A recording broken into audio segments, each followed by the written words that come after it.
Welcome to the Akashic Reading Podcast, presented by AkashicReading.com, the place where you can learn to access your soul's wisdom, or at least stop digging the hole any deeper. I'm your host, Terry Uktana, and today we'll take a deep dive in how to use the Grace Point technique for asking questions which allows the answers you receive to be complete, complex, and on all levels of experience, not just intellectual.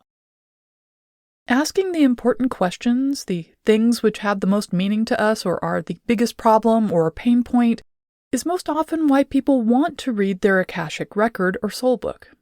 It's also the thing they fail at most often.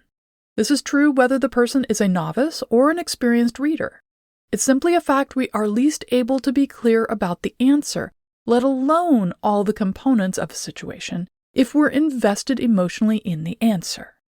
This is why readers have difficulty in reading for themselves, and so we often have a trusted reader of some kind we go to for help. It's a bit like trying to see the back of your own head. You can't, as your eyes aren't on stalks, so we use mirrors to help us out with this, and in the case of readers, we ask someone else to look back there and help us figure out what's going on. This doesn't mean people can't ask the big questions of their book, it just means it's not as simple as being able to get to it and open it like a Word doc or a text message. And like text messages, the information can get garbled, misinterpreted, or misunderstood if we're not careful and attentive to how the message is being sent and received. Luckily, autocorrect and autofill are not features used in a soul book, so if you see a duck, it actually means duck and not something less safe for work. Soul books are an extension of the soul, like a hand is an extension of the person. We can talk about them as being a separate thing, just as we do the hand, but hands are actually one part of the bigger organism, unless being portrayed in a horror movie or thing from the Addams Family. Practically, this means they don't act like a parent, teacher, or authority figure who ignores one aspect of the person in order to respond to a goal or higher purpose. They're a part of us. And as such, they don't just attend to the intellectual and informational aspect of what is happening. They not only attend to the question being asked, but to you as you are asking it, and if you're in a heightened emotional state, feeling distress of some kind, then the soul book will respond to the distress you're feeling and try to resolve that before moving on to the question.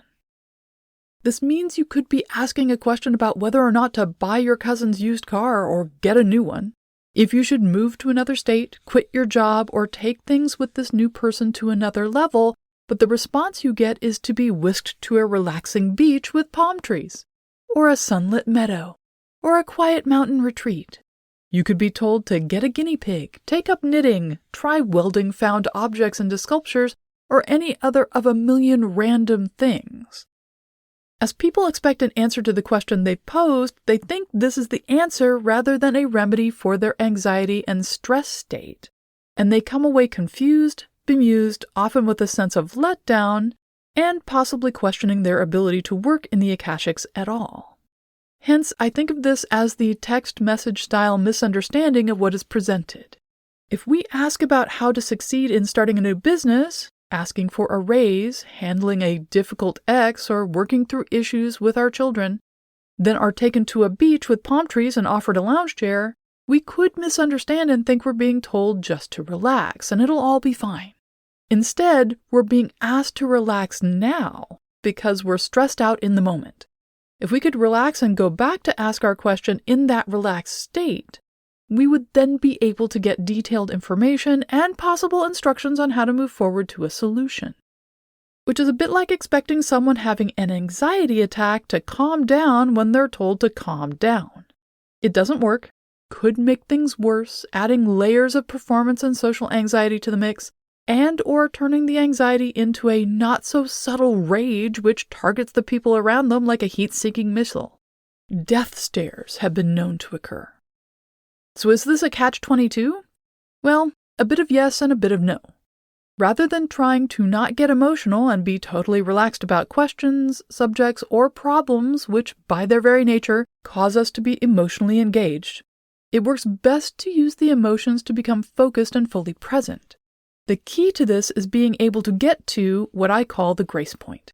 It's not mental gymnastics, but a way of pushing pause on our need to avoid discomfort, emotional or otherwise.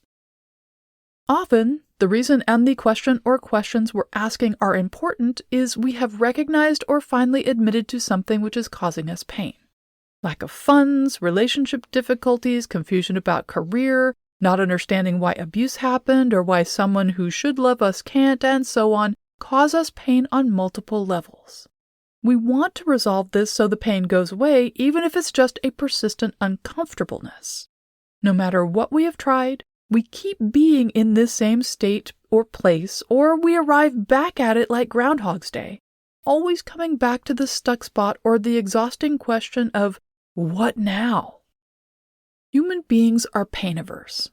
This is a feature, not a broken, as this world is not safe for us in millions of ways. From temperatures too hot or too cold for our survival, the need for the right kind of water in the right place in the right amounts, the fact we're easily crushable by just random boulders or moving vehicles. We break if dropped from even a minimal height, and we can die from a puncture which causes us to leak out. We need to keep track of ourselves in order to maintain our health and quality of life. Heck, just ambient things in the air can take us out in a matter of moments. We're a mess and high maintenance at the best of times, even if we're living what we currently think of as a healthy and well-balanced life. So when we reach the point where we've realized there is a question and we need an answer or solution to our pain, we've already experienced it enough to want to not experience it anymore. Yet asking the question brings the situation and its pain into sharp focus, so we try to ask in such a way we rush past the pain to an answer. Often, we think of this as finally controlling the situation, being proactive, getting on with it, and more. But what we're doing is finally engaging, which makes us try to move the solution along with all the emotional, mental, and physical energy we can muster. Hence the reaction from soul books. To understand the grace point, it's important to recognize that while we think of questions as a mental thing, which may have an emotional component to them, they're fully physical as well. When we think about an important question, one whose answer will resolve a pain point for us, set us in a new direction, heal or create or disassemble something in our life, we have a biological reaction to it.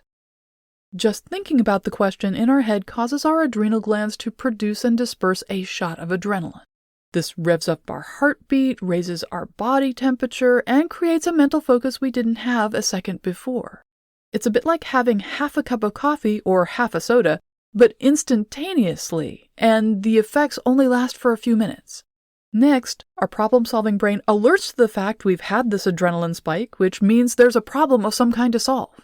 It then uses its portion of the adrenaline to go into a higher gear focused on the question.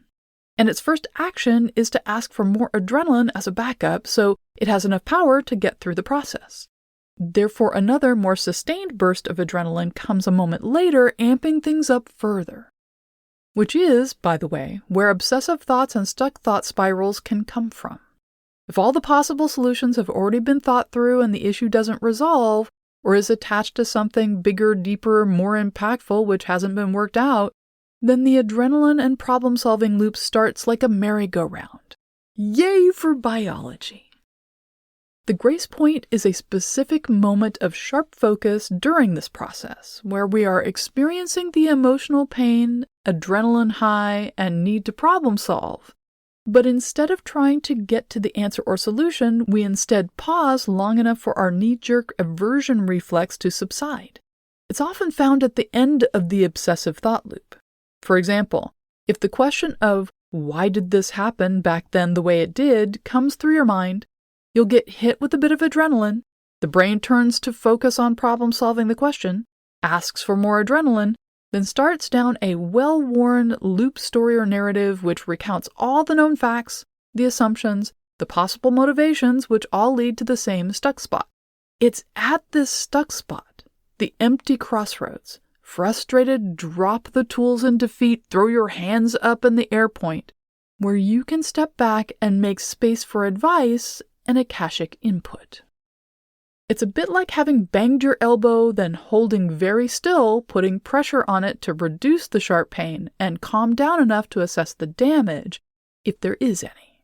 The grace point for the important questions is holding very still, letting the discomfort the question is causing exist, but then allow it to subside along with the adrenaline rush until you can be present and focused enough your soul book can respond to the question instead of your emotional state.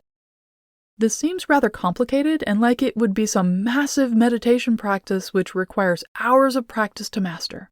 But honestly, it takes as much time as it does to deal with having bumped your elbow against a doorframe. It does require some mental focus and a bit of self-control, and practice just like any new exercise at the gym, but the doing of it takes only a few seconds to a minute at most.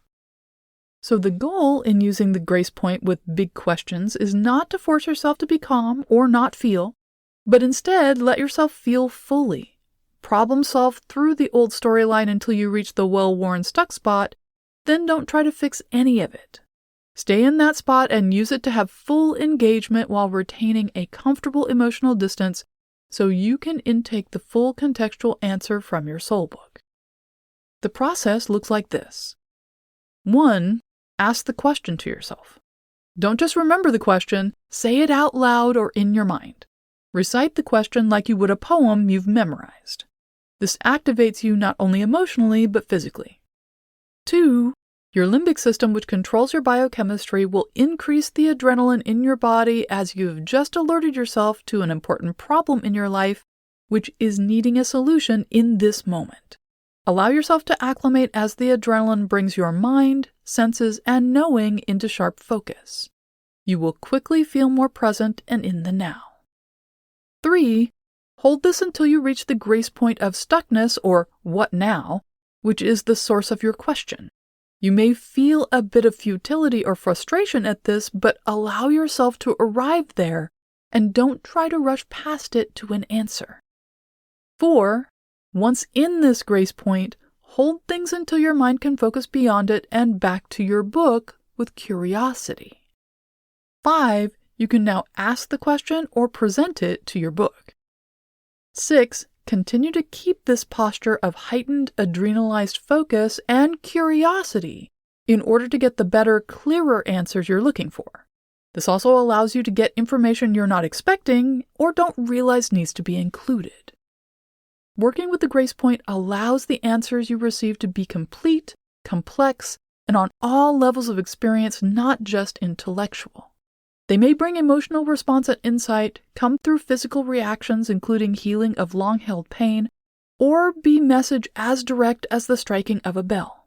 They may be a combination of things which, like a time-release capsule, unfolds for days and weeks to come. Whatever the answer is, more than likely it won't be a simple solution, but instead a way of being which moves us forward on our path and unfolds more of our unique wisdom. And that's all the time we have this week. If you're interested in knowing more, check out my website, akashicreading.com. Thank you to my patron of honor this week, Lourdes.